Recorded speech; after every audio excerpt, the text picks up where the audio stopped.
This is AP Physics C. We're going to study 2.6 to 2.7, and in this section we will learn what is acceleration, how to go from a velocity versus time graph to an acceleration versus time graph.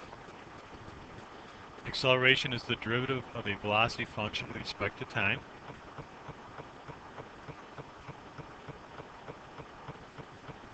Constant acceleration is a special case we study in physics. The constant acceleration equations are useful for solving problems. So let's look at acceleration, what it is. It's acceleration is a measurement of the rate of change for velocity. It measures how quickly velocity is either increasing or decreasing.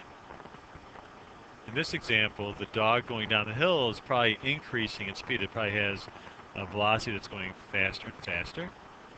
In this next picture, we have a tomato that is hitting the water and is probably decreasing in speed. This we might call it a deceleration or negative acceleration.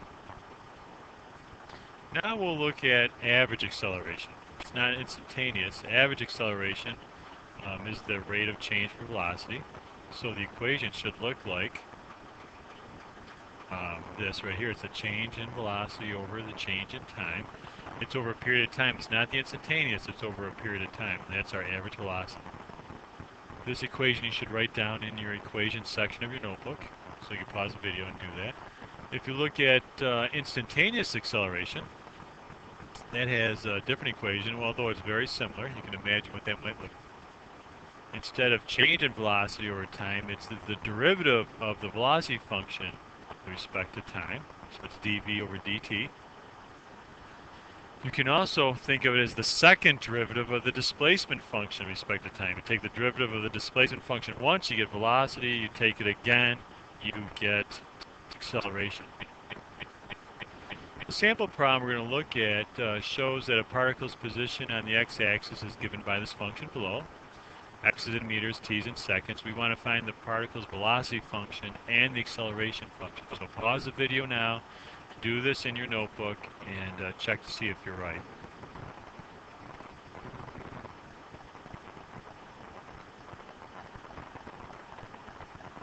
The answers end up being this. The velocity is negative 27 plus 3t squared, and acceleration is positive 6t. Now, looking at those two functions, we want to find if there's ever a time when the velocity is 0. And so you take that velocity function, set it equal to 0, and find out what time that would occur at.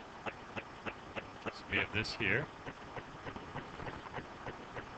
Set that v equal to 0, solve for it, and you come up with 3 seconds.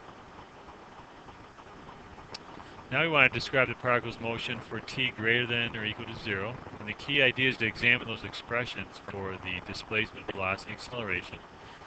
And you just want to think about what's happening with those functions when t is positive. So you plug in values starting at 0, and then as the numbers increase, see what is happening. So you take those three functions, you keep plugging in, you plug in t equals 0, plug in t equals 1, plug t equals 2, and you'll get an idea of what this function is doing. What do acceleration graphs look like? Well, let's take a look at an example of acceleration. Here we have 3 graphs of simple acceleration. I'll run that motion. And we see that this yellow ball on the right is going faster and faster. The 3 graphs show, the top graph shows the position graph, that's a parabola, that's displacement. The red graph is velocity. You see the velocity is increasing by a constant rate. And the blue graph is the acceleration. That occurs, you can see that's a constant acceleration. So let's take a look at a simple deceleration, see what that looks like. And those graphs look like that. You're going to see what the motion is. It's it goes fast and also it slows down. And those are the 3 graphs. You can see the accelerations are in the negative range, the slope of the velocity graph is negative, and the position graph is going to end up having a slope of 0 towards the end. Some other interesting ones, the rise and fall. Again, you'll see it's a negative 9.8 meters per second squared.